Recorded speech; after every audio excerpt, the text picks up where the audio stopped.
एक बारी फिर दोबारा ऐसा कुछ सीन हुआ कि भाई सुबह मॉर्निंग में नहीं जाना हुआ। हाँ। और नहीं जाना हुआ तो और इतना कंफर्म हो गया कि शाम को पिटना अब है। शाम को पिटना है सर से। हाँ। तो अब उस टाइम पर ये हुआ कि भाई शाम को सर से पिटेंगे हाँ। तो अब इसके लिए कुछ तो करना पड़ेगा। हाँ। तो मैंने क्या किया, मैंने ठंड के टाइम पर 2 से 3 जो जो सर्दियों की पजामी होती है ना, हाँ, हाँ, वो गरम अपने स्लीवी टाइप, गरम स्लीव्स टाइप हाँ, पजामी होती है, हाँ, वो हाँ, डाल लिया मैंने अपने नीचे। हाँ। और उसके ऊपर ट्राउजर डाल लिया। हाँ। और फिर शाम को जब सर ने बुलाया कि भाई सुबह क्यों नहीं आए आप, हाँ। तो मैंने बोल दिया कि भाई सर बारिश थी सुबह। हाँ। तो सर बोले कि नहीं बारिश तो नहीं थी। हाँ। मैंने कहा सर जैसे ही मैं अपने घर से बाहर निकला तब किसी ने ऊपर से पानी गिरा तो मुझे लगा बारिश है और मैं वापस घर में आ गया। घर पे आके सो गया मैं। हाँ। तो उन्होंने बोला कि ठीक है आप बैंड हो जाओ। हाँ। तो सर ने बैंड करवाया और सर ने मुझे बहुत खींच के वो डंडी मारी और मुझे कोई असर नहीं हुआ। मैं ना क्योंकि 4 पजामी डाल रखी 4 थी। पजामी डाल रखी थी, वो मैं रिएक्ट करना भूल गया उनसे। और सर बोले कुछ तो गड़बड़ी है। फिर उन्होंने 2-3 और मारा खींच के। तो सर बोले कि पहले तो इसको काफी दर्द होता था, अब मैं उससे भी तेज मार रहा हूँ, अब ऐसा क्या है। तो फिर सर ने देखा कि ट्राउजर के नीचे 1 पजामी डाली हुई है, 2 डाली हुई है, 3-3 मैंने वहां पर ऐसा गरम अक्सर स्लीव स्कूल में सामाजिक के पीरियड में या मैथ के पीरियड में भी किया करते लेकर आ रहा हूँ। थे। अचंभित हुए जब वो रिजल्ट आया, हम भी अचंभित हुए कि ये तो जीत रहा था, ये कैसे मतलब इसे हारा हुआ घोषित कर दिया। हाँ, वो काफी ज्यादा एक शॉकिंग मोमेंट था मेरे लिए। जब मैंने डिसीजन सुना मैं पूरा श्योर था कि भाई मैं जीत चुका हूँ। बट जैसी आपने शायद डिसीजन वो अब इस तरीके से एक साइन भी दिया था कि हाँ। भाई मैं जीत गया हूँ। क्योंकि मेरे को ओपोनेंट मतलब फाइटर को खुद लगता है, बॉक्सर को, कि भाई एक आपने कैसी फाइट करी है, एक खुद से कॉन्फिडेंस रहता है कि भाई हाँ मैंने ये राउंड काफी अच्छा किया, मैं जीत गया हूँ। और मुझे बिल्कुल भी नहीं था कि भाई मैं वो फाइट जीता नहीं हूँ। आज भी मैं देखता हूँ तो मेरे को ऐसे ही लगता है कि भाई मैं वो तीनों राउंड में 1 साइडेड जीता हुआ था। बट वहाँ पे कहीं ना कहीं जजेस ने, रेफरी ने ऊपर नीचे किया मेरे साथ, पार्शियलिटी वगैरह की। और उस चीज के लिए देखता हूँ तो मैं आज भी काफी ज्यादा मतलब देखी वो फाइट्स बार बार आकर देखी आपने। हाँ मैंने काफी बारी देख ली है। और अब मन भी नहीं करता है उस चीज को देखने का कभी, क्योंकि मन फिर खराब रहता है मेरा। और बट आज भी सोचता हूँ तो लगता है कि भाई आते हैं, सपना आता है, उस फाइट का सपना आता है। कई बार ऐसा होता है जो आपका बेस्ट मोमेंट होता है या आपका रोस्ट मोमेंट होता है, वो बार बार दिमाग में जरूर चलता है, कई बार सोते वक्त भी चलता है। हाँ नहीं, उसके बाद काफी बारी सपने आए हैं कि भाई मैं जीता हुआ था, मेरे साथ पार्शियलिटी करी है। एक बार सपना ऐसा भी आया कि मेरे को हरवाने के बाद मैं ड्रेसिंग रूम में गया और मैंने उनकी पूरी टीम को पकड़ लिया, मैं वहीं पीट रहा हूँ उनकी पूरी टीम को। तो ऐसे ऐसे सपने भी आए मेरे को। तो आज का दिन हमारा निशान देव के साथ है, जो कि ओलंपियन बॉक्सर हैं और वो अपने छुट्टियां मनाने के लिए यूएसए से घर आए हुए हैं, यानी कि अपने पेरेंट्स से मिलने के लिए और साथ ही साथ अपनी ट्रेनिंग पर भी ध्यान दे रहे हैं। कुछ टाइम वो कहाँ पर स्पेंड करते हैं उस रिंग के अलावा, वो भी उनसे जान लेते हैं। घर आए हुए हो, मतलब कहाँ पर टाइम स्पेंड होता है, मतलब रिंग पर तो हमने देख लिया, इसके अलावा और कहाँ जाना होता है। जैसे मोस्ट ऑफ द वीकडेज में अगर कहीं मेरे को जाना होता है तो खेत वगैरह में जाता हूँ मैं। बट वीकेंड्स पे क्या है, मैं ट्रेनिंग नहीं करता तो मोस्टली अपने जो जो मॉडल टाउन में कैफ़े है डिवाइन डाइनिंग करके, यहाँ पर आता हूँ मैं, अपना टाइम स्पेंड ज़्यादा करता हूँ। काफ़ी पीसफुल जगह है। और जो मेरी फेवरेट कॉफ़ी है यहाँ की, वो स्पेशली मैं उसके लिए आता हूँ यहाँ पे। और जो मैंने टेस्ट देखा है वो काफ़ी ज़्यादा मेरा जो मनपसंद टेस्ट है कॉफ़ी का, मैं वो हर बारी कॉफ़ी पीने आता हूँ। और यूएसए वाली फील यहाँ मिल जाती है। यूएस वाली फील काफ़ी ज़्यादा डिवाइन डाइनिंग पे मुझे मिलती है, तो अक्सर वीकेंड्स पे मैं यही आना पसंद करता हूँ। तो निशांत के साथ आज हम पूरा दिन बिता रहे हैं, कोशिश कर रहे हैं कि उनकी उस यात्रा को जाने, उस जर्नी को जाने जो उन्होंने महसूस की है अपनी लाइफ के अंदर, जिसके कारण वो आगे बढ़े हैं। और उनमें से कुछ पल जब भी उन्हें मौका मिलता है तो वो डिवाइन डाइनिंग पर मॉडल टाउन में आते हैं और यहाँ पर टाइम स्पेंड करते हैं।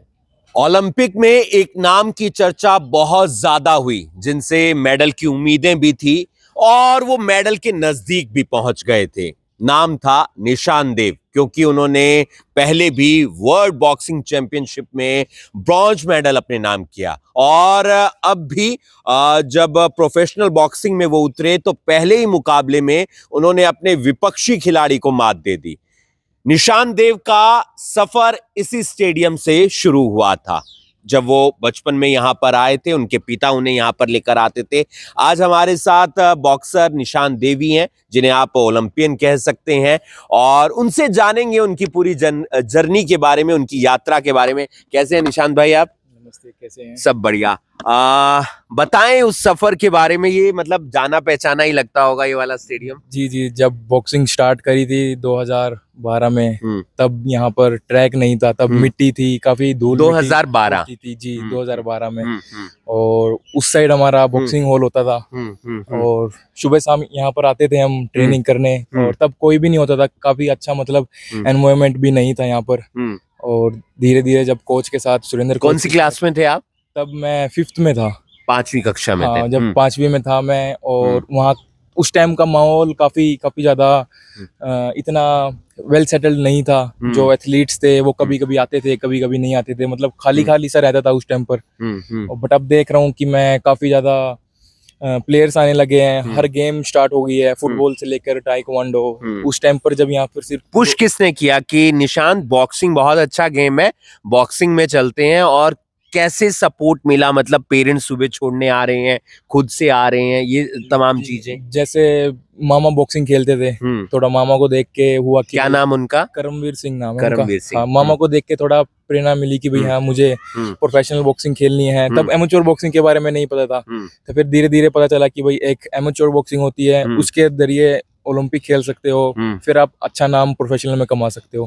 तो वो एक वही सपना लेकर सुबह शाम यहाँ पर ट्रेनिंग करी। सुबह 4 बजे मेरे पापा मेरे को उठाकर ले आते थे स्टेडियम में। पवन देव जी, पापा का काफी बड़ा योगदान रहा है, चाहे आंधी हो चाहे तूफान हो, पापा कभी पीछे नहीं हटे।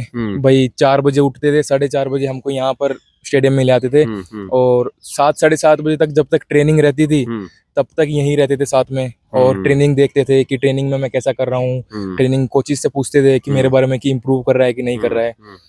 तो ये एक पिता का साथ होता है कि 3 घंटे अपने बेटे को मॉर्निंग में देना, क्योंकि पिता भी चाहते थे कि उनका बेटा सक्सेस हो, और निशान तो फिर ये देखकर और कॉन्फिडेंस में आ जाता था कि पिता साथ हैं तो मैं कर ही लूंगा। तो मजा आता था सुबह 4:30 बजे उठकर, या यूं लगता था कि कोई सजा दे दी है? नहीं, स्टार्टिंग में तो काफी मतलब परेशानियां थी कि भाई सुबह जल्दी 4 बजे उठना पड़ता है, और फिर स्कूल का प्रेशर कि भाई स्टडी वगैरह भी साथ में करनी है। 7 बजे स्टेडियम से आके सिर्फ मात्र 15-20 मिनट लगती थी मेरे को तैयार होने में, खाना खाने में। फिर 7:30 बजे स्कूल जाना, फिर स्कूल 2:30 बजे तक वहां पे पढ़ के 3 बजे तक घर पे आना। फिर आधे घंटे कौन से कोच थे तब जब आपको सिखा रहे थे? मेरे शुरू से एक ही कोच रहे हैं, सुरेंद्र चौहान सर। हाँ, तब से और अब आज तक मेरे वही कोच रहे हैं। और स्कूल में 3 बजे आने के बाद 3:30 बजे फिर ट्रेनिंग के लिए तैयार होना स्टेडियम में, और 4 बजे यहाँ पे फिर स्टेडियम में आ जाना। मतलब ज्यादा टाइम स्पोर्ट्स पर ही जा रहा था, बॉक्सिंग पर ही जा रहा था? हाँ, स्पोर्ट्स पर ही गया, बॉक्सिंग पर ही गया काफी टाइम। 4 बजे। इसके अलावा बचपन में बहुत सारे अक्सर सभी को होता है कि क्रिकेट देखना, भले ही खेले ना खेलें, तो इस तरीके के शौक, या दोस्तों के साथ घूमने जाना, शाम को तफरी करना, ये मन की इच्छा, या मतलब थोड़ा बहुत तो मन करता ही होगा? हाँ, काफी मन करता था जब स्कूल में अपने बैचमेट्स को देखता था कि आज वो लोग बंक मार के गए हैं कहीं पे घूमने, और मैं वहीं पे स्कूल में था, तो मेरा भी बहुत बार मन किया कि भाई मैं भी एटलीस्ट एक बार ही बंक मारूं और ये चीज का आनंद लूं कि भाई बंक एटलीस्ट होता क्या है। और फिर जब स्कूल लाइफ चली गई, फिर कॉलेज लाइफ में भी। कहाँ से हुई आपकी स्कूलिंग? स्कूलिंग ओपीएस विद्या मंदिर सेक्टर 13 से हुई। बचपन से लेके 10th तक मैं वहीं पढ़ा, और फिर 11th में मैं IAS चला गया था, बैंगलोर में बेलारी में था। तो फिर वहां पर 11th और वहां पर 12th करी मेरी। और तो उसके साथ साथ गेम चल रहा था, प्लस 1 प्लस 2 के साथ में बॉक्सिंग चल रही थी। बॉक्सिंग प्रायोरिटी पे थी, और पढ़ाई का ये था कि भाई हो जाएगा, हाँ, पास हो जाए, 50% नंबर आ जाए। 50 भी उम्मीद नहीं थी, 40 आ जाए, वो था। बट मैं थोड़ा पढ़ाई में भी ठीक था। और फिर कॉलेज की लाइफ का एक सपना था कि भाई जैसे टीवी में देखते हैं, कॉलेज लाइफ का मजा अलग है, और बॉक्सिंग के चक्कर में फिर वैसी लाइफ भी नहीं जी पाए। तो फिर कॉलेज कहाँ से हुआ, कहाँ पर आपने एडमिशन लिया था? जैसे यूनिवर्सिटी मेरी कुरुक्षेत्र यूनिवर्सिटी रही है, और कॉलेज बाबू अनंतराम जनता कॉलेज है कोल में, कैथल में। तो इधर मेरी कॉलेजिंग हुई है। और रेगुलर जा रहे थे आप कॉलेज? नहीं, मेरा वो था डिस्टेंस से था मैं, क्योंकि मैं बेंगलोर था तो ट्रेनिंग वगैरह चलती थी, तो काफी ज्यादा मतलब। बताएं बताएं उस ट्रेनिंग के बारे में बताएं, बेंगलोर की ट्रेनिंग कैसी रहती है, यहाँ की ट्रेनिंग से कितनी अलग होती है, कितने खिलाड़ी होते हैं, कितने कोचेस वगैरह होते हैं? जैसे पहली बार जब मैं वहाँ पर गया आईआईएस बैंगलोर में, तो IIS। Inspire institute of sports के ओके। नाम से बोलते हैं। जो JSW स्पोर्ट्स है जिंदल वालों का, जी वही जी इंस्टीट्यूट है। जी। और जैसे कि यहाँ पर मेरे को इंजरीज के बारे में और फिजियोथेरेपिस्ट स्पोर्ट्स साइंस के बारे में नहीं पता था उतना, कि भाई पट्टी बांध ली, गर्म पट्टी, और अपना कर रहे हैं ट्रेनिंग। बट जैसे भी चोट लगी यहाँ तो गर्म पट्टी बन जाती थी। हाँ, और जैसे ही वहाँ पे जाके स्पोर्ट्स साइंस के बारे में पता चला, फिजियोथेरेपिस्ट के बारे में पता चला कि भाई आपकी जो इंजरीज वगैरह होती है ये कैसे होती है, प्रॉपर डाइट से आप अच्छी रिकवरी नहीं कर रहे हो, तो ये सारी चीजें वहाँ पर बताई गई मुझे। और ये सारी चीजें सिखाई गई कि भाई एक अच्छी डाइट के अनुसार, एक अच्छी ट्रेनिंग के अनुसार रिकवरी कैसे करनी है, वो सब बता के वहाँ पे जो एक नेक्स्ट लेवल की जो आप ओलंपिक के, आप कह सकते हैं कि कॉमनवेल्थ के लिए जो तैयारी चाहिए होती है, ओलंपिक के लिए जो तैयारी चाहिए, जो ओलंपिक के लिए तैयारी होती है, वो वहाँ पर बेल्लारी में इंस्पायर इंस्टीट्यूट स्पोर्ट्स में तैयार करते हैं वो लोग। और जो कोचेज वगैरह हैं, कोचेज में बताऊंगा कि भाई कोचेज भी काफी मतलब एक अच्छे लेवल के प्रोफेशनल कोचेज हैं वहाँ पे। और एक कोच नहीं है, काफी हर गेम में 2 से 3 कोच हैं। और जो स्पोर्ट्स साइंस की टीम है, जो जिम ट्रेनर से लेकर हैं, वो सब लोग मतलब एक हाई स्टार, 5 ऐसा स्टार बीच में लेवल। कहीं लगा निशांत कि यार नहीं हो रहा, मतलब अब ना पढ़ाई पे ही ध्यान दे लेते हैं या कोई और स्पोर्ट्स देख लेते हैं, मतलब रोज सुबह 4 बजे उठना, फिर दोबारा 3 बजे जाना, मतलब एक ऐसा मोमेंट लाइफ में आता है, हर स्टेज पर आता है, तो ऐसा कभी आया? ये मेरे साथ उल्टा ही था। मैं बताता हूँ कि जैसे मैं बचपन में पढ़ाई से बच के स्पोर्ट्स में भी जाने का एक प्लान था कि भाई अरे यार पढ़ाई नहीं हो रही है, अभी स्पोर्ट्स में जाना है। तो फिर धीरे धीरे क्या हुआ कि भाई बॉक्सिंग में मन लगने लग गया। और तब मतलब एक गोल सेट नहीं था कि भाई बॉक्सिंग ही करनी है पूरी, तो अपना एक मतलब फर्स्ट प्रायोरिटी बॉक्सिंग बनानी है। तो उसके बाद जब स्कूल में मार्क्स वगैरह कम आते थे, तो धीरे धीरे बॉक्सिंग कवर अप कर लेती थी थोड़ी बहुत, बॉक्सिंग कवर अप कर लेती थी। फिर धीरे धीरे आके जब बॉक्सिंग में शुरू से ही मैं काफ़ी अच्छा था, स्टेट में भी काफ़ी बार चैंपियन रहा हूँ, तो तब से फैमिली को लगा कि भाई इसको स्पोर्ट्स में जाना चाहिए और पढ़ाई को थोड़ा ढीलापन दे देना चाहिए। तो तब से मैं पढ़ाई से बच के अपना कवर अप हो गया काफ़ी ज़्यादा। पहला टूर्नामेंट या पहला मेडल जब लगा कि हाँ अब मेरी ट्रेनिंग जो मैंने मेहनत की है वो थोड़ी बहुत सक्सेस होती हुई नजर आ रही है, उसमें थोड़ी बहुत जान और डलती हुई नजर आ रही है? जी, जब पहली बार स्टेट चैंपियनशिप खेला था, कहाँ पर हुई थी, याद है आपको? ये सोनीपत में हुई थी, लिटिल एंजल स्कूल है वहां पर। तब मैं क्वार्टर फाइनल हार गया था, मैं 2 फाइट जीत के मैं तीसरी फाइट हार गया था।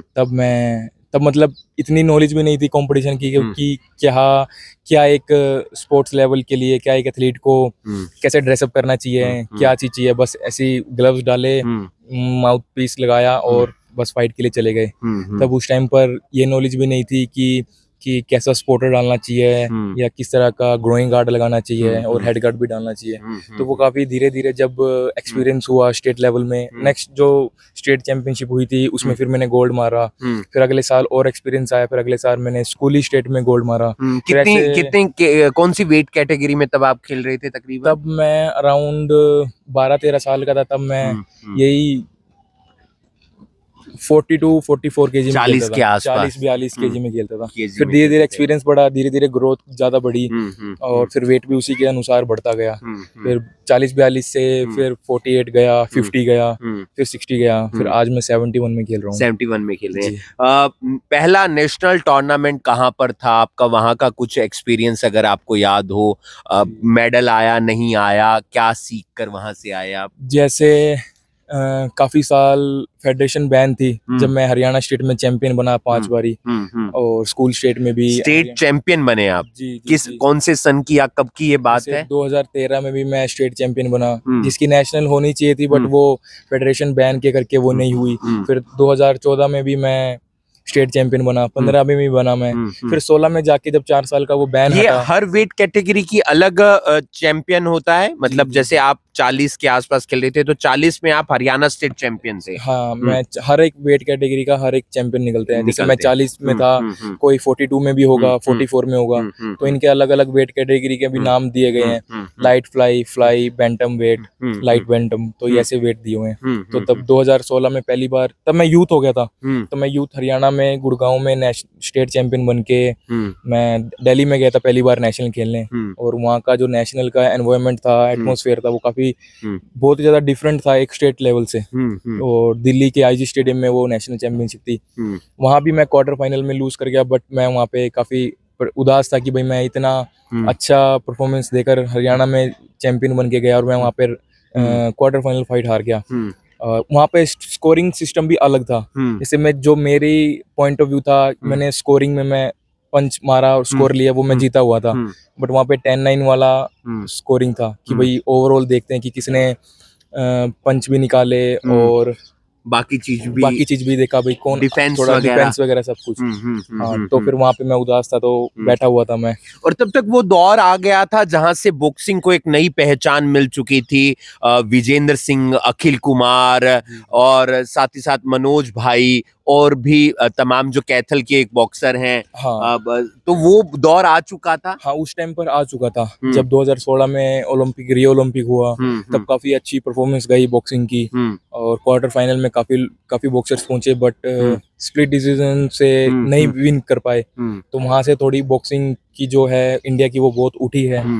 और वहां से एक कॉन्फिडेंस आप में भी एक नया आ गया होगा ना कि ये इतना अच्छा परफॉर्मेंस कर रहे हैं, मैंने भी कई टूर्नामेंट जीत लिए हैं, तो ये सफर तय हो सकता है। हाँ, वहाँ पर जब मैं पहली बार आया इसमें गया, उसी नेशनल के बेस पे कोचेज आए हुए थे, जो यूएस के कोच थे मेरे।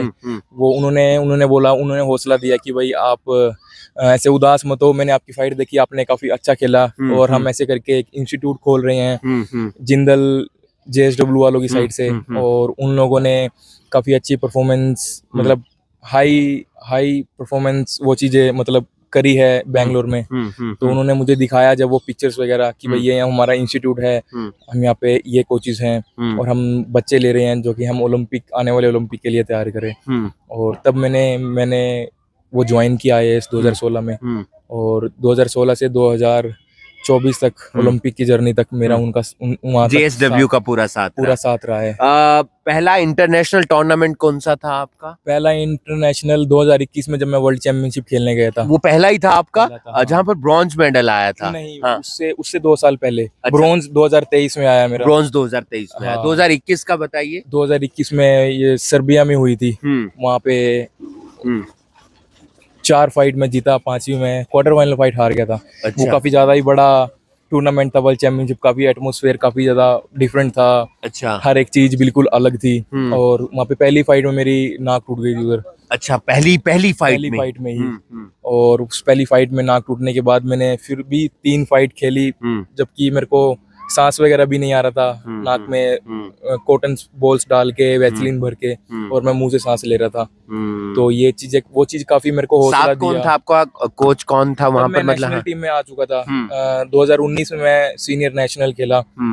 तब मैंने वहाँ पे 3 अपने अच्छे प्लेयर्स को नॉकआउट किया, और वहाँ ब्रॉन्ज जीत के फिर मैं नेशनल टीम में आया। और नेशनल टीम में आने के बाद 2019 में काफी ज्यादा स्पारिंग पार्टनर्स मिले, वहाँ से एक्सपीरियंस ज्यादा बढ़ा। अब मैं आऊंगा वो 2021 पर भी।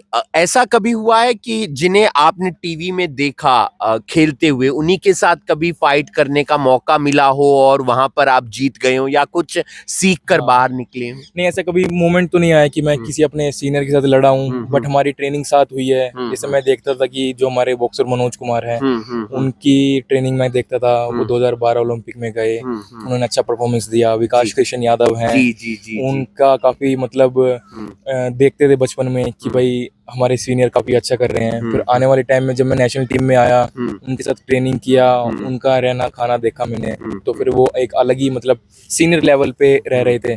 बट जो उनके साथ ट्रेनिंग करके, फाइट करके काफी ज्यादा एक्सपीरियंस मिला मेरे को। 2021 में आप क्वार्टर फाइनल में हार गए। किसके साथ फाइट हुई थी यार? रशिया के साथ मैं 3-2 के डिसीजन से हार गया था। बट वो भी एक कारण था कि उनका काफ़ी ज़्यादा फेवर रहता ही है जो यूरोप मैं आऊंगा एशिया इस पर आऊंगा, फेवर वाली बात पर आऊंगा। ये ओलंपिक में भी कहीं ना कहीं देखने को मिला इस बार, हाँ, और उसको लेकर कई सवाल भी खड़े हुए थे। इसके बाद 2023 वर्ल्ड चैंपियन, या इसके बीच भी कुछ था? इसके बाद नहीं, 2022 में कॉमनवेल्थ गेम्स में जब सिलेक्शन हुआ था मेरा, उससे पहले ही मेरे को शोल्डर में इंजरी होने के कारण शोल्डर में की सर्जरी करवानी पड़ी, तो वो पूरा साल ही खराब हो गया था मेरा 2022 में। और कहाँ हुई थी सर्जरी आपकी? ये मुंबई में कोकिला बैन जो हॉस्पिटल है वहां पर आप गए थे। उधर मेरा तो क्या सर्जरी हुआ था। प्रॉब्लम क्या आ गई थी, मतलब खेलते वक्त इसमें आ गई थी या? हाँ, मतलब ये पुरानी चोट थी। 2000 तब बॉक्सिंग शुरू करने से पहले छत से गिर गया था, तो फिर तब की चोट अभी थोड़ा परेशान किया उसने, कि वो अंदर थोड़ा इन्फेक्शन वगैरह हो गया था। अब एक खिलाड़ी के लिए सबसे, मैं समझता हूँ कि मतलब उसको सबसे ज्यादा जो ध्यान देना होता है वो शायद फिटनेस ही होती है। हाँ, फिटनेस पे भी, और सबसे ज्यादा है कि भाई अपनी हेल्थ पे आप लोग ध्यान दो, डाइट वगैरह पे। हाँ, रिकवरी, आप कैसे रिकवरी कर रहे हो, अच्छी जो चोट लगी sleep, है उससे कैसे उभर रहे हो। हाँ, अच्छा सोना, अच्छा खाना, अच्छे रिहैब करना, इसका रिहेबिलिटेशन मतलब आप एक्सरसाइज वगैरह कर रहे हो, अपने शोल्डर में जान लेकर आ रहे हो, ताकि बाद में दिक्कत ना दें, स्ट्रोंग रहे आपका शोल्डर। तो ये चीजें फिर काफी ज्यादा मतलब JSW जो IAS था, वहाँ पर मेरी फिजियोथेरेपिस्ट हुई, वो उन्होंने काफी ज्यादा मतलब सपोर्ट किया। 2023 क्या मूवमेंट था, आपने कैसे प्लेयर को भी हराया था, और हमने वो बार बार जिक्र भी किया था कि जिसे भारत का शायद कोई प्लेयर हरा भी नहीं पाया है। जी, वो 2023 में जब वर्ल्ड चैंपियनशिप हुई थी, प्रदीप। जब वर्ल्ड चैंपियनशिप हुई थी 2023 में, तब उसमें ब्रॉन्ज मेडल जीता मैंने। और उस ब्रॉन्ज मेडल जीतने किस के वेट बाद कैटेगरी में खेल रहे थे तब तब आप? 71 में खेल रहा था मैं। 71 में खेल जी, रहे जी, थे। जी। हाँ, और तो हराया किसको था आपने उससे पहले? उसमें क्यूबा के प्लेयर क्यूबा को। के प्लेयर को हाँ, हराया था। तो फिर वही था कि भाई जो इंडिया में आज तक किसी ने क्यूबन प्लेयर को नहीं हराया क्या किसी काफी ने। ज्यादा वो पावरफुल रहते हाँ, हैं, मतलब उनकी जो टेक्निक? उनकी जो टेक्निक्स वगैरह है, वो काफी ज्यादा मतलब हैवी रहते हैं, सिर्फ केवल इंडिया के प्लेयर्स पे नहीं, पूरे पूरे वर्ल्ड पे उनका काफी ज्यादा दबदबा रहता है। दबदबा रहता है कि क्यूबा के साथ फाइट आ गया।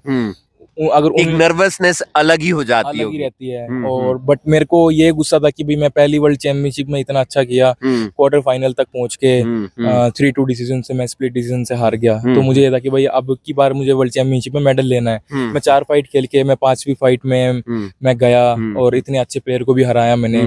तो मुझे ये था कि भाई मेरे को ये क्वार्टर फाइनल जीतना ही है। तो वहाँ पे मैं बेनिश्चित रह के पूरा कॉन्फिडेंस दिखाया, और तीनों राउंड उसको वही कहाँ पर 5-0 थी से ये हराया। 2023 वाली? ये उज्बेकिस्तान में। हुई हाँ, थी। और उससे पहले हम लगातार पापा के संपर्क में भी आए और हमने कवर अप भी किया कि कैसे परफॉर्मेंस चल रहा है। कैसा लगा जब आप आए और वो जश्न बहुत अच्छे से हुआ था 2023 में? मंदिर भी गए थे, शिव मंदिर, शायद माथा भी टेका था। तो वो जर्नी कैसे, जब आपको लगता है कि हाँ मेरी मेहनत रंग लाई है, अब वो जो एक होता है अंदर से कि स्वागत हो रहा है, पिता को कोई पूछ रहा है, माता को कोई पूछ रहा है, तो वो मोमेंट कैसा रहता है? जैसे इतने साल मेहनत करी मैंने, पूरे मतलब 11 साल हो मेडल गए थे। 11 साल हो गए थे मेडल, जब मैंने वो पहली बार, एक तो वो मेरा पहली बार इंटरनेशनल में मेडल था। मैं कभी सब जूनियर में, यूथ में कभी इंटरनेशनल नहीं खेला। और वो सेकंड वर्ल्ड चैंपियनशिप में जब मैंने ब्रॉन्ज मेडल मारा, मेरे लिए बहुत ही सबसे बड़ा मेडल मेरे लिए वही था, क्योंकि इतने साल मेहनत करते हैं कि भाई इंटरनेशनल प्लेयर बने और वर्ल्ड चैंपियनशिप खेलें। और ऐसे मैंने मेरा तब टारगेट था कि भाई मैं गोल्ड मेडल जीतूंगा उसमें। मेरी काफी ट्रेनिंग भी अच्छी थी। और बट अनफॉर्चुनेटली मैं सेमीफाइनल में, जो कजाकिस्तान का बॉक्सर था, वो पहले भी काफी मतलब कई बार वर्ल्ड चैंपियन रह चुका है, और उसके साथ काफी टक्कर की फाइट थी मेरी, जो सेमीफाइनल में हुई थी। सेमीफाइनल में हुई थी। हाँ, तो उसके साथ वही 3-2 डिसीजन, 2 स्प्लिट डिसीजन आता है। भाई कहीं भी स्कोरिंग जा सकती है ये। तो उनके उस पे फिर उसके पक्ष में गया वो फाइट, और सेमीफाइनल में लूज कर गया था। मैं एक चीज जानना चाहूंगा, आप ऐसा अक्सर देखने को मिलता है, हम क्वार्टर फाइनल तक बहुत अच्छा खेल रहे हैं, ये बॉक्सिंग की बात नहीं है, ये मोस्टली अधिकतर गेम्स की बात है, और हम सेमीफाइनल में भी अच्छा खेल रहे होते हैं, लेकिन जब एंड ऑफ द रिजल्ट आता है तो हम वहां पर या तो हार जाते हैं, या मतलब वो नर्वसनेस होती है, या वो क्या होता है ऐसा। ये आपने अपने साथ भी अनुभव किया होगा, या किसी और गेम में भी आपने देखा होगा, हॉकी की बात कर लें, क्रिकेट की बात कर आई लें। थिंक मेरे को लगता है कि ये जब एक बारी मेडल के उस टूर्नामेंट के लेवल पे लेवल पहुंच जाते हैं आप, अगर आप सेमीफाइनल में पहुंच जा रहे हो या क्वार्टर फाइनल में पहुंच जाते हो तो एक वो प्रेशर आ जाता है एक मेडल का कि भाई अब ये मेडल की फाइट है कि हम कैसे खेलेंगे, हम जीतेंगे भी या नहीं जीतेंगे, वो एक सभी सभी एथलीट्स के ऊपर आता है। बट मेन ये है कि भाई आप उस चीज को कैसे हैंडल कर रहे हो, हैंडल कर रहे हो। सेम प्रेशर अगले फाइटर पे भी आता है। तो बस वहाँ पे हाँ, सिर्फ आप अकेले तो खेल नहीं रहे हैं जी, आपको सेम प्रेशर आपके ओपोनेंट पे भी है, बट यही है कि आप उस प्रेशर को कैसे हैंडल कर रहे हो। अगर थोड़ा कमजोर होकर हैंडल कर रहे हो तो फिर वो क्या है, आपका जो ओपोनेंट है वो हैवी पड़ जाएगा आपके ऊपर और आप नीचे दब जाओगे। और उस मोमेंट के बारे में बताएं जब आपका स्वागत हुआ और बहुत सारा प्रेम मिला और मतलब इतना प्यार मिला, शायद आपने करनाल के इतने सारे लोगों को एक साथ देखा भी नहीं होगा। जी जी जी, वो पल काफी ज्यादा मतलब प्रीशियस था मेरे लिए, क्योंकि इतने साल ट्रेनिंग किया। जो मेरे साथ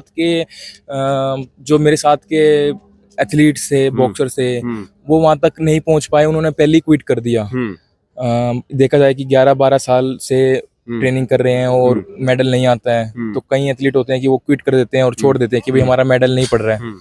बट मैं था कि नहीं, मुझे हिम्मत नहीं हारनी है, मेरे अंदर कुछ है जो एक अलग कर दिखाने का है। तो फिर वो मेडल काफी ज्यादा मेरे लिए बहुत, एक क्यूबा के प्लेयर को हराया, मेडल जीता, वो भी काफी स्ट्रॉन्ग था। और दूसरी बात, पहली बारी इंटरनेशनल में मेडल आया वर्ल्ड चैंपियनशिप में, वो भी इतने बड़े लेवल पर, तो वो काफी ज्यादा सबके लिए काफी ज्यादा अच्छी चीज थी वो। और इसके बाद ओलंपिक तक का सफर, कैसे सिलेक्शन हुआ ओलंपिक में, क्योंकि उसके लिए भी एक क्वालिफिकेशन राउंड होता है। और फिर पेरिस में मैंने एक तस्वीर देखी थी, उस पर भी मैं आऊंगा। पहले ओलंपिक तक का सफर, कैसे सिलेक्शन वगैरह हुआ, कहाँ आप तैयारी कर रहे थे, फिर कहाँ क्वालिफिकेशन हुआ? जैसे तैयारी तो जब मैं नेशनल टीम में आया तभी करने लग गया था तैयारी। नेशनल टीम में जो टीम सिलेक्शन वगैरह होती है वो नेशनल टीम के थ्रू ही जाना पड़ता है। और अब की बारी जो सिलेक्शन था ओलंपिक का वो काफी ज्यादा हार्ड था, काफी ज्यादा मतलब स्ट्रॉन्ग था। और पहली बार जब वर्ल्ड क्वालिफिकेशन हुआ था ओलंपिक का, वो इटली में था। जैसे हमारे नए हाई परफॉर्मेंस डायरेक्टर आए थे, बर्नार्ड ड्यून आयरलैंड से, तो उनकी पॉलिसी ये थी कि भाई हम ट्रायल्स नहीं करवाएंगे, जो भी असेसमेंट वगैरह होती है, असेसमेंट में जैसे आप वेट कंट्रोल कर रहे हो, ट्रेनिंग आप अच्छे से कर रहे हो कि नहीं, टाइम पे आ रहे हो, आपका डिसिप्लिन कैसा है, आप अपना 100% इसी आधार पर भेजेंगे। इसी आधार पर आप इंडिया से निकलकर इटली जा पाओगे, क्वालिफिकेशन के लिए जा जी पाओगे। जी जी। अच्छा। पहले ऐसे था कि भाई आप ट्रायल दे रहे हो, 2 फाइट खेल रहे हो और आपकी सिलेक्शन हो जा रही है। वहाँ पे कुछ भी डिसीजन आ सकता है, रेफरी जजेस किसी को भी दे सकते हैं। बट यहाँ पे ऐसा था कि आप असेसमेंट में जो अच्छा कर रहा है, 6 वीक्स का असेसमेंट होता था ये, कि भाई आप अपने डिसिप्लिन में ध्यान दे रहे हो कि नहीं, वेट कंट्रोल कर रहे हो कि नहीं, अच्छे से रह रहे हो कि नहीं, आपका बिहेवियर कैसा है कोचेस के साथ, वो सारी चीजें देखकर इंडिया से बाहर निकल के इटली क्वालिफिकेशन के लिए गए थे। ये सब कहाँ प्रोसेस चल रहा था? पटियाला नेशनल टीम में। नेशनल टीम में जी। फिर इटली गए थे। इटली में काफी ज्यादा मतलब हार्ड लेवल टूर्नामेंट था वो, क्योंकि सारे वर्ल्ड के क्वालिफिकेशन के लिए आए हुए थे। और उसके बाद मैं वहां पर भी मतलब जो मेरी टीम पूरी गई हुई थी साथ में इंडिया टीम की, वो काफी ज्यादा अच्छा परफॉर्मेंस दिया, बट कोई क्वालिफाई नहीं कर पाया वहां पर। मैं ही एक बॉक्सर बच गया था कि जो लास्ट तक जो क्वालिफिकेशन फाइट थी उसके साथ, वो यूएसए के साथ थी मेरी।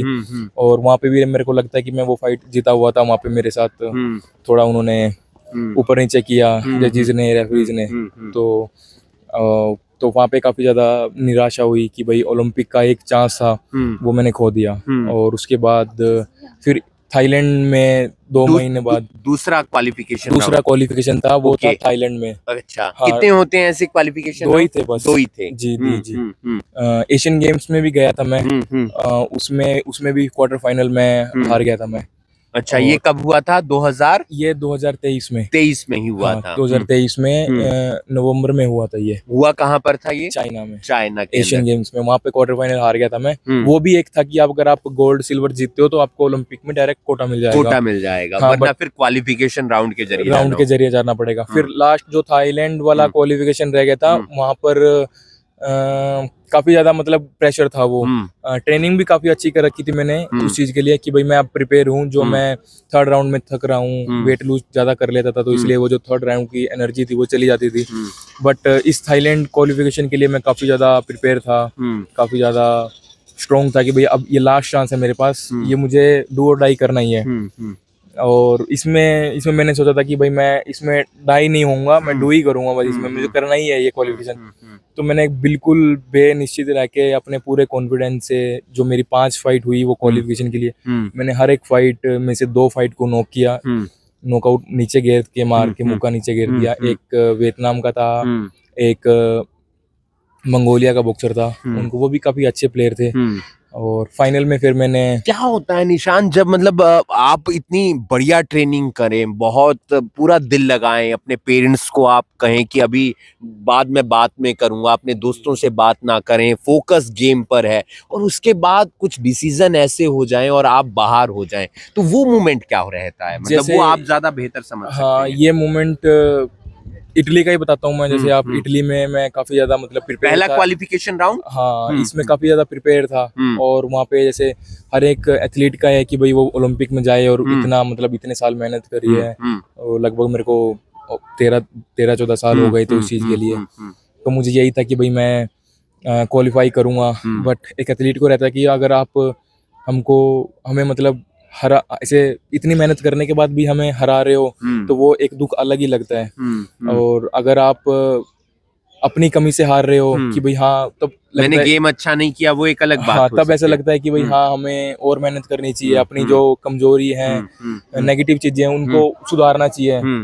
और बट फिर काफी ज्यादा दुख लगता है कि भाई अगर आप इतनी मेहनत करी आपने, और आपका नहीं सिलेक्शन हो पाया, वो भी हमारी खुद की वजह से नहीं, जो जजेस वगैरह डिसीजन देते यूरोपियन हैं। कंट्रीज का दबदबा है बॉक्सिंग में?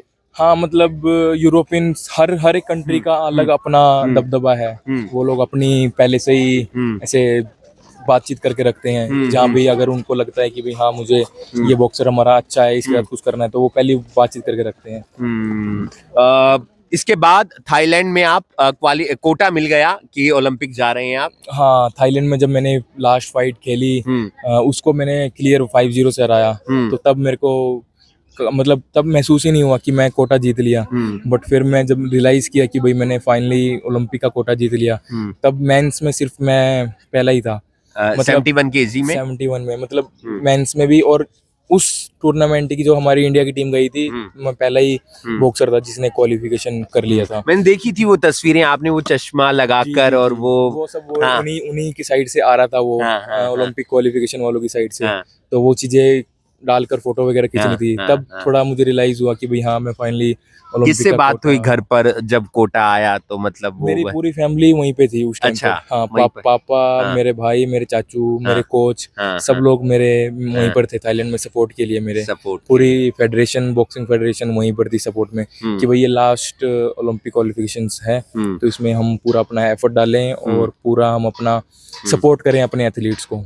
तो वो काफ़ी ज़्यादा, और ओलंपिक के लिए उसके बाद कम टाइम बच गया था। जून में क्वालिफिकेशन किया मैंने, और जुलाई 28 को हम ओलंपिक स्टार्ट ही हो रहा था। स्टार्ट ही हो रहा था तो पेरिस हमारे में। पास सिर्फ पूरा 25 दिन थे, 25 से 30 दिन थे हमें ओलंपिक की तैयारी के लिए। बिल्कुल, यहाँ तक ये निशान देव की जर्नी थी, और इस जर्नी का जो आनंद था यात्रा का, वो बचपन से लेकर थाईलैंड तक, जहां पर उन्हें कोटा मिला 2024 के अंदर, जून के अंदर, वो ओलंपिक का। अब बॉक्सिंग रिंग के पास चलेंगे, वहां पर भी उनसे जानेंगे कि ओलंपिक के अंदर क्या कुछ हुआ, पहली बार जब वो पेरिस गए, और वहां पर एंजॉय भी किया होगा, लेकिन जब मुकाबले आते थे तो वहां पर कितनी नर्वसनेस रहती थी, और कैसे उन मुकाबलों में वो खेला करते थे।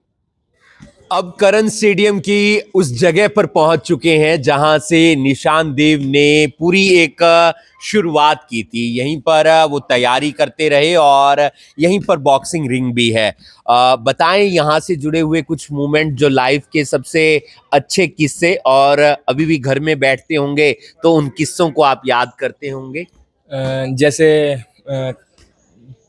ये अभी जो जियरिंग है, ये अभी कुछ साल बाद ही मतलब आया है। जब पहले हम जब मैंने ट्रेनिंग स्टार्ट करी थी, तो वहां तब पर हम था। उस साइड पर थे। हाँ, अभी मतलब खाली वो पड़ा हुआ है वहाँ पे ग्राउंड। हाँ, बट उस टाइम पर हम क्या करते थे भाई, काफी धूल मिट्टी उड़ती थी, तो हाँ, पानी वगैरह पहले हम हाँ, पूरे ग्राउंड को देते थे, हाँ, ताकि वो मिट्टी वगैरह ना उड़े। हाँ, और जैसे ट्रैक पर भी पहले ट्रैक नहीं था, ट्रैक पर भी हम पूरे ट्रैक पर पानी डालते थे कोच ताकि वो साहब जो के साथ आपका रिश्ता कैसा है? वो मैं देखता हूँ एक पिता के समान ही आप मतलब उन्हें रिस्पेक्ट भी देते हैं और जैसे सुरेंद्र कोच ने शुरू से ही ट्रेनिंग वगैरह करवाई है मुझे।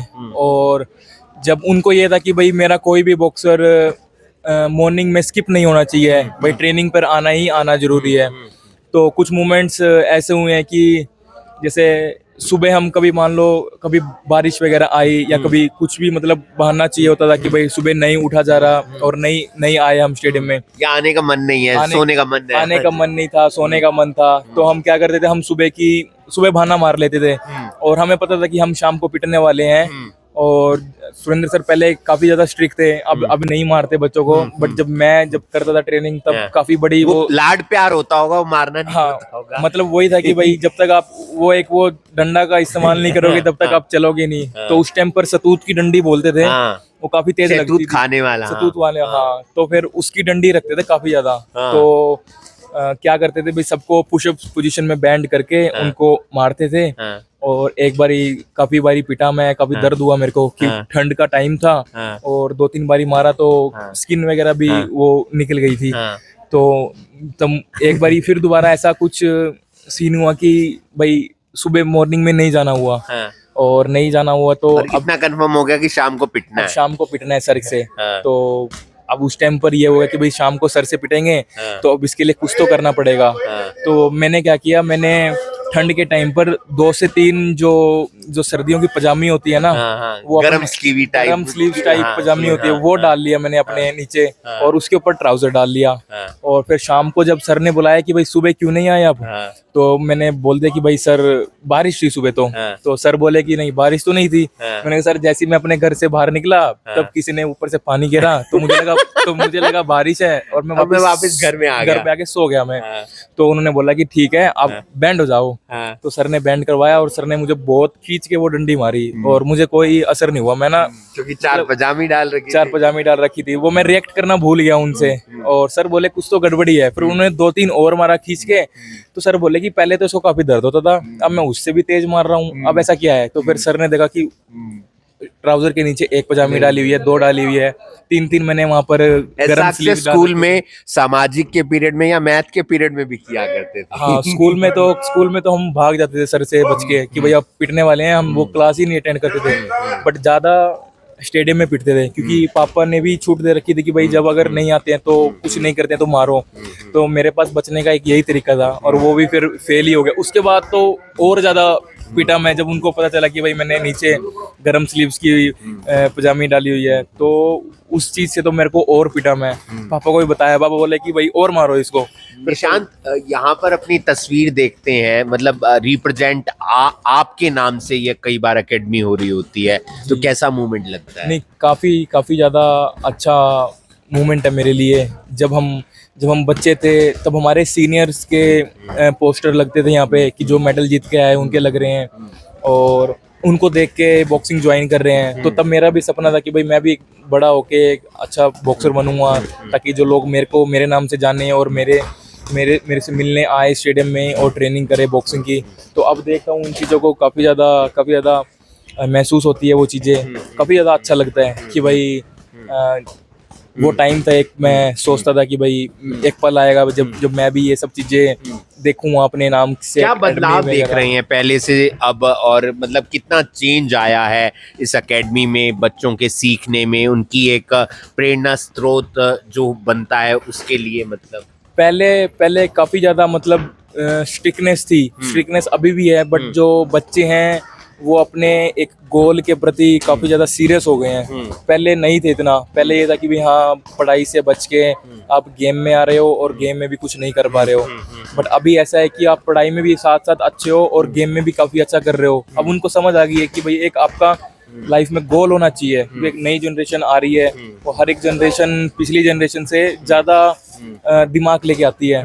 तो अब उनको ये है कि भाई हमारे को अपने फैमिली का नाम रोशन करना है, हमें अपना नाम बनाना है, पैसे कमाने हैं। तो वो लोग काफी, अभी जो मैं देखता हूँ बॉक्सर को काफी ज्यादा सीरियस हैं वो अपने फ्यूचर गोल्स के लिए।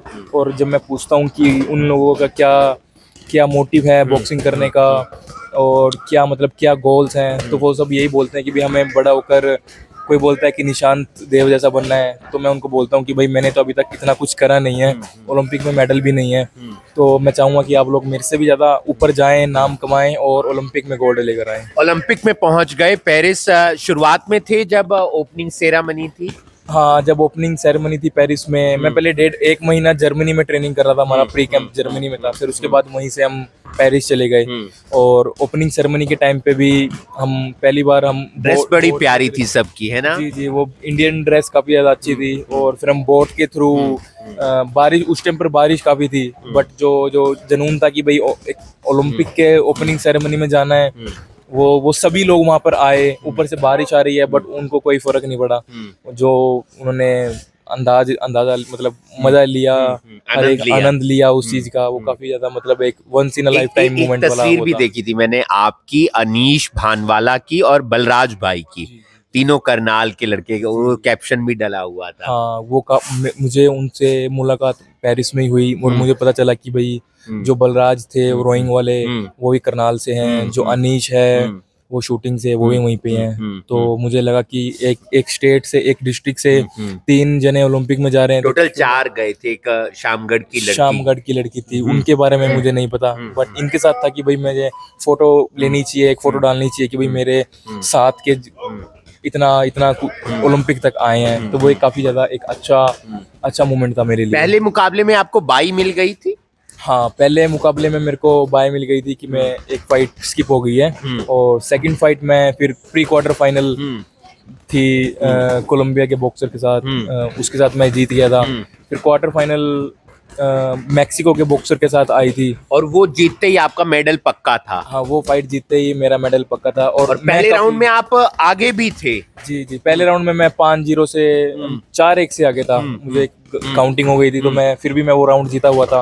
और जहाँ तक देखा जाए, मैं सेकंड राउंड भी मैंने काफी अच्छा किया, बट वो सेकंड राउंड मुझे दिया नहीं। हाँ, लेकिन उसमें उन्होंने बराबर कर दिया था जहाँ तक। उन्होंने वो राउंड बराबर कर दिया, 3 उसको दे दिए, 2 मुझे दे दिए, ताकि वो राउंड बराबर हो जाए।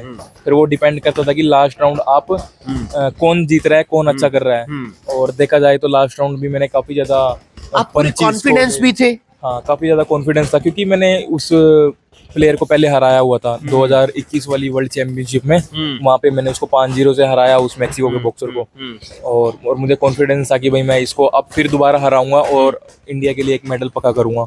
उस टाइम पर मेरी ट्रेनिंग भी काफी अच्छी थी, और मेरा यही था कि भाई मैं ओलंपिक में गोल्ड लेकर आ रहा हूँ। अचंभित हुए जब वो रिजल्ट आया, हम भी अचंभित हुए कि ये तो जीत रहा था, ये कैसे मतलब इसे हारा हुआ घोषित कर दिया? हाँ, वो काफी ज्यादा एक शॉकिंग मोमेंट था मेरे लिए। जब मैंने डिसीजन सुना, मैं पूरा श्योर था कि भाई मैं जीत चुका हूँ, बट जैसी शायद वो इस तरीके से एक साइन भी दिया था कि भाई मैं जीत गया हूँ, क्योंकि मेरे को ओपोनेंट मतलब फाइटर को खुद लगता है, बॉक्सर को, कि भाई एक आपने कैसी फाइट करी है, एक खुद से कॉन्फिडेंस रहता है कि भाई हाँ, मैंने ये राउंड काफी अच्छा किया, मैं जीत गया हूँ। और मुझे बिल्कुल भी नहीं था कि भाई मैं वो फाइट जीता नहीं हूँ। आज भी मैं देखता हूँ तो मेरे को ऐसे ही लगता है कि भाई मैं वो तीनों राउंड में 1 साइडेड जीता हुआ था, बट वहाँ पे कहीं ना कहीं जजेस ने, रेफरी ने ऊपर नीचे किया मेरे साथ, पार्शियलिटी वगैरह की, और उस चीज के लिए देखता हूँ तो मैं आज भी काफी ज्यादा मतलब देखी वो फाइट्स बार बार आकर देखी आपने? हाँ, मैंने काफी बारी देख ली है, और अब मन भी नहीं करता है उस चीज को देखने का कभी, क्योंकि मन फिर खराब रहता है मेरा। और बट आज भी सोचता हूँ तो लगता है कि भाई आते हैं, सपना आता है, उस फाइट का सपना आता है। कई बार ऐसा होता है जो आपका बेस्ट मोमेंट होता है या आपका रोस्ट मोमेंट होता है, वो बार बार दिमाग में जरूर चलता है, कई बार सोते वक्त भी चलता है। हाँ, नहीं, उसके बाद काफी बारी सपने आए हैं कि भाई मैं जीता हुआ था, मेरे साथ पार्शियलिटी करी है। एक बार सपना ऐसा भी आया कि मेरे को हरवाने के बाद मैं ड्रेसिंग रूम में गया और मैंने उनकी पूरी टीम को पकड़ लिया, मैं वहीं पीट रहा हूँ उनकी पूरी टीम को। तो ऐसे ऐसे सपने भी आए मेरे को, बट काफी ज्यादा मतलब वो। तो क्या हम वहां पर उस दौरान शिकायत नहीं दे सकते थे कि हमारे साथ ये जजमेंट सही नहीं हुआ है? नहीं, ओलंपिक में क्या है, हम बाउट को रिव्यू नहीं कर सकते कि भाई आप दूसरे जजेस के पास चले जाती है और वो लोग डिसीजन दें कि भाई, क्योंकि ये ओलंपिक एक ऐसा लेवल है, काफी बड़ा है यहाँ पर आप, क्योंकि नहीं तो फिर वो अगले वाले भी इस चीज को ऑप्शन उठा देंगे कि भाई कि आप लोगों ने कैसे जजेस रखे हैं, तो पहले डिसीजन कुछ और देते हैं, बाद में कुछ और दे देते हैं। जैसे वर्ल्ड चैम्पियनशिप में ऐसा है कि भाई आप दोबारा बाउट को रिव्यू करवा सकते हो और आप डिसीजन अपने पक्ष में भी कर सकते हो अगर उन आपको लगता है कि भाई हम जीते हुए थे, तो वहाँ पर हो सकता है। बट ये ओलंपिक गेम्स जो लेवल हैं यहाँ पर नहीं हो सकता। भगवान में कितना विश्वास करते हैं? क्योंकि मैं ये सवाल इसलिए पूछ रहा हूँ क्योंकि मुझे पता है कि आप विश्वास रखते हैं, क्योंकि जो भी बाउट शुरू होती थी तो मैं माथे पर तिलक देखता था और जीतने के बाद आप ऊपर भगवान को जरूर याद किया करते थे। तो कितना कनेक्शन, और जब अच्छी स्टेज पर नहीं होते तो किस तरीके से भगवान को याद करके अपने आप में एक पॉजिटिव एनर्जी लाते हैं? मैं काफ़ी जब से बॉक्सिंग शुरू करी है मैंने, तब से ही अपने बजरंगबली में विश्वास रखता हूँ मैं। और जैसे ही बजरंगबली में विश्वास रखता हूँ तो एक वो अलग से पॉजिटिव एनर्जी भी वो लोग मेरे में अंदर डालते हैं। मेरे को ऐसा लगता है कि भाई मैं कभी कभी जब उदास होता हूँ तो मैं भगवान से बात करता हूँ और मुझे जवाब भी मिलता है उस चीज़ का। और ओलंपिक से पहले मैंने काफ़ी ज़्यादा मतलब वर्थ वगैरह फास्ट वगैरह भी रखे थे ट्यूसडे के। और मुझे ये था कि भाई मेरी लाइफ का बहुत बड़ा मोमेंट है ये, मैं अपने भगवान को पूज के तिलक लगाकर और फाइट करने जाऊं।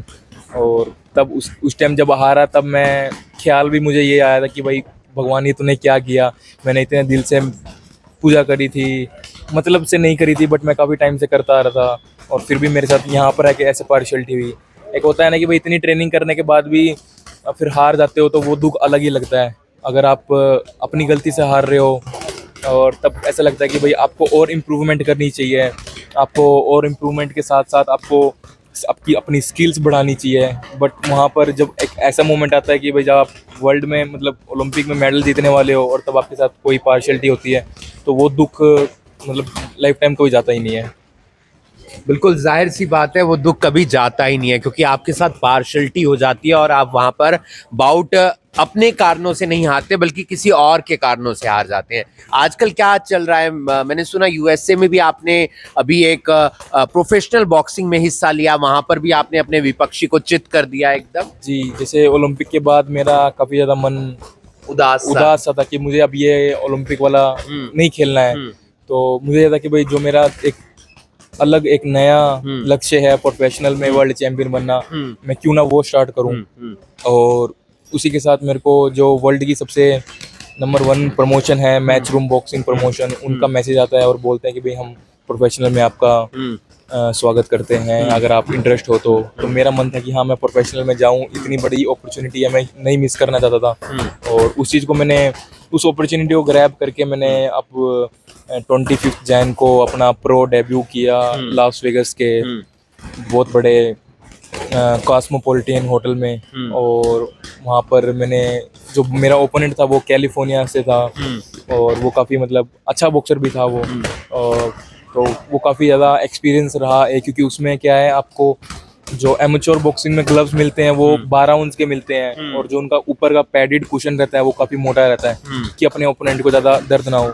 बट जो प्रोफेशनल बॉक्सिंग में इसमें क्या आपके पास 10 आउंस का ग्लव्स रहेगा, 2 नंबर छोटे हो जाएंगे और जो कुशन रहेगा वो बिल्कुल भी 0 पैडेड कुशन रहेगा, पूरा दबा के मुक्का लगेगा। ऐसा लगता है कि भाई आपका खुद का मुक्का ही उसको फील हो रहा है। और इसमें क्या है रूल्स वगैरह भी अलग हैं भाई। आप दूसरी ओलंपिक बॉक्सिंग में क्या अगर आपको खून वगैरह आता है तो रेफरी रोक देते हैं, तो इसमें क्या जब तक आप नीचे नहीं गिर सकते जब तक वो लोग नहीं रोकते हैं। तो इसमें काफी थोड़ा ब्रूटल टाइप है। तो कैसी रही ये पहली फाइट और कितने से जीते आप, और आगे अब कौन सी कब है वो फाइट? जैसे ये मेरी 6 राउंड की फाइट थी और मैंने अपने ओपोनेंट को पहले राउंड की लास्ट मिनट में नॉकआउट मार दिया, मतलब नीचे गिरा दिया। और अभी इस साल में 5 फाइट और है मेरी। आई थिंक मई में भी होने वाली है मेरी फाइट। अभी मैं घर पे हूँ, जैसे मैं यूएस वापस जाऊंगा 6 वीक्स की ट्रेनिंग के बाद मेरी फाइट होगा। और इस साल मेरी 5 और फाइट हैं दिसंबर तक। तो ये अपडेट मैं पहले से देता रहूंगा अपने पूरे इंडिया को। आप अपने पेज पे भी डालते रहना, मुझे भी बताते रहना ताकि हम भी लोगों को जानकारी देते रहें। जी। तो यूएसए में इसी का क्रेज ज्यादा है? हाँ, यूएस में प्रोफेशनल बॉक्सिंग का क्रेज ज़्यादा है। वो लोग को क्रिकेट का नहीं पता इतना, जैसे हमारे इंडिया में क्या है सिर्फ क्रिकेट के लिए काफ़ी ज़्यादा पागल हैं लोग, क्रेज है लोग। बट जैसे यूएस में कोई क्रिकेट के बारे में पूछता है तो वो लोग नहीं जानते क्रिकेट के बारे में। उन लोग को उनके अपने स्पोर्ट्स हैं, प्रोफेशनल बॉक्सिंग है जो कई लाख लोग देखने के लिए आते हैं। और रग्बी है जो उनके अमेरिकन फुटबॉल बोलते हैं, वो लोग काफ़ी ज़्यादा उन चीज़ों को फॉलो आप करते देखते हैं क्रिकेट? क्रिकेट देखता हूँ बट कभी कभी देख लेता हूँ जब अगर कोई फाइनल मैच हो, अब है 9 को। जैसे नोकॉम फाइनल मैच है न्यूजीलैंड के साथ इंडिया का, और अभी इंडिया का मैच था ऑस्ट्रेलिया के साथ, मैंने वो भी देखा था, काफ़ी अच्छा था। काफ़ी मतलब जो इंडिया इतना सपोर्ट कर रही है अपने गेम को, बट मैं चाहूँगा कि भाई साथ के साथ अपने हर एक गेम को सपोर्ट मिले, सिर्फ क्रिकेट को नहीं, जो और गेम में है, रेसलिंग है, बॉक्सिंग है, कोई भी जितनी फुटबॉल गेम्स है सब उनको भी सपोर्ट करें और इन गेम को भी अपने साथ साथ क्रिकेट की तरह ऊपर लेकर आए। 2 सवाल और, एक सवाल कि क्या लक्ष्य क्या है? किसी से मिलना लक्ष्य है, कुछ कमाना लक्ष्य है, कुछ पाना लक्ष्य है? कहाँ अपने आप को देखते हो, कहाँ ले जाना चाहते हो? अब भी जैसे लक्ष्य है कि भाई प्रोफेशनल में वर्ल्ड चैंपियन बनना है। इंडिया का कोई भी बॉक्सर अभी तक WBC वर्ल्ड चैंपियन नहीं है। जो मेन टाइटल जो मोहम्मद अली और माइक टायसन और खेलते थे, मैं उन बेल्टों की बात कर रहा हूँ, और मेरा यही लक्ष्य है कि मैं वो बेल्ट 5 साल में जीतूं और इंडिया का पहला वर्ल्ड चैंपियन बनूं। और इसी चीज़ के लिए मैं ट्रेनिंग कर रहा हूँ, इसी चीज़ के लिए मैं दिन रात एक कर रहा हूँ। और जो ये ट्रेनिंग है प्रोफेशनल बॉक्सिंग की, ये एमेच्योर बॉक्सिंग से बहुत ही डिफरेंट है। यहाँ मैं कभी 3 बार ही ट्रेनिंग करता हूँ तो कभी 4 बार भी करनी पड़ जाती है, और यहाँ पर अपना दिन रात एक करके सिर्फ एक ही चीज़ पे जुटा हुआ हूँ कि भाई एक वर्ल्ड चैंपियन बनना है। और शादी अभी वक्त है या मतलब? नहीं, अभी इस चीज़ के बारे में सोचा नहीं है। अभी एक बड़ा भाई है, उसकी शादी होगी फिर मेरी होगी, बट अभी मैंने शादी के बारे में नहीं सोचा है। मेरा ये गोल है कि भाई जब तक मैं प्रोफेशनल का वर्ल्ड चैंपियन ना बन जाऊं पहला, उससे पहले मैं ये चीज़ नहीं सोचूंगा। और अब घर आए हुए हो तो यहाँ पर अपना टाइम स्पेंड कैसे कर रहे हो? जैसे घर पे हूँ तो रात को सुबह शाम तो ट्रेनिंग है ही मेरी यहाँ पर स्टेडियम में, साथ साथ मुझे अगर कुछ जॉब से रिलेटेड काम है तो मुझे वो भी करना है। और जैसे आज मैं सारा दिन ड्राइविंग लाइसेंस के लिए था, मैं कोर्ट में था सारा दिन, तो आज सारा दिन वो चला गया। फिर टाइम निकाल कर जो मेरे पास 1-1.5 घंटा बचा है, मैं अब ट्रेनिंग के लिए आया हूँ वो। और कभी कभी फार्म पे चले जाता हूँ, खेत में चले जाता हूँ, अपने जो गाय भैंस हैं उनको देख लेता हूँ, और जो थोड़ी फार्मिंग की नॉलेज है वो ले लेता हूँ। तो ऐसे सारा दिन निकल जाता है। बहुत बहुत शुक्रिया निशांत, आपने हमसे बातचीत की, बहुत अच्छा लगा। निशांत देव, और कई जगह पार्शलिटी भी हुई लेकिन वो आज भी बॉक्सिंग में बरकरार हैं। प्रोफेशनल बॉक्सिंग के अंदर उन्होंने अपना कदम रख लिया है, और आने वाले दिनों के अंदर आपको उनकी और फाइट देखने को मिलेगी जिसकी अपडेट हम आप तक पहुंचाते रहेंगे। निशांत की जर्नी प्रेरणादायक है। तमाम बच्चों को इस वीडियो के माध्यम से कुछ ना कुछ सीखना चाहिए और आगे बढ़ना चाहिए, और उम्मीद करते हैं कि जब भी निशांत कुछ जीत कर आए तो अपने शहर में आए, अपने लोगों से मिलें और बताएं कि उनकी यात्रा कैसी रही, और ताकि बाकी बच्चे भी कुछ उनके जैसा कर सकें, कुछ सीख सकें। आप देख रहे हैं अभी अभी ब्रेकिंग, मैं हूं आपके साथ हिमांशु नारंग। धन्यवाद।